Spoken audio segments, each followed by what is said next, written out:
Good evening from Washington, D.C., and thank you to those of you joining us from around the world for news from a Catholic perspective. I'm Lauren Ashburn. Attorney General Jeff Sessions recuses himself from the investigation into Russian meddling in the U.S. presidential election, following Democratic claims he lied under oath about contacting a top Russian diplomat during a press conference this afternoon. Sessions says he did not lie, and he's following the recommendations of his staff. I have studied the rules and considered their comments and evaluation. I believe those recommendations are right and just. Therefore, I have recused myself in the matters that deal with the Trump campaign. We have team coverage, including correspondent Jason Calvi on Capitol Hill and Wyatt Goolsbee, who joins us from the White House. Wyatt. Lauren, President Trump says he has total confidence in Jeff Sessions. The White House is dismissing accusations against the Attorney General. They say the meetings with the Russian ambassador were not out of the ordinary since they happened while Sessions was on the Senate Armed Services Committee.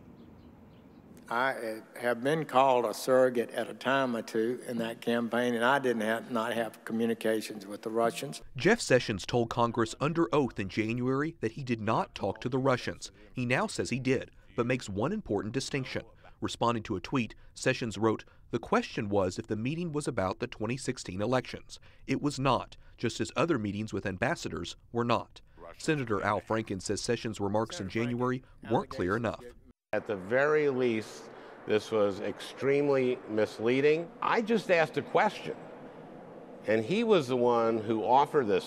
The Justice Department, now led by Sessions, is investigating Russian interference in the 2016 U.S. election. A spokeswoman for Sessions confirms that he met twice last year with Ambassador Sergei Kiselok, considered by the wider U.S. intelligence community to be one of Russia's top spies in D.C. Foreign policy expert James Kirchick says all of the political infighting on Capitol Hill is playing into Russia's hands. Maybe Vladimir Putin isn't so bad a guy.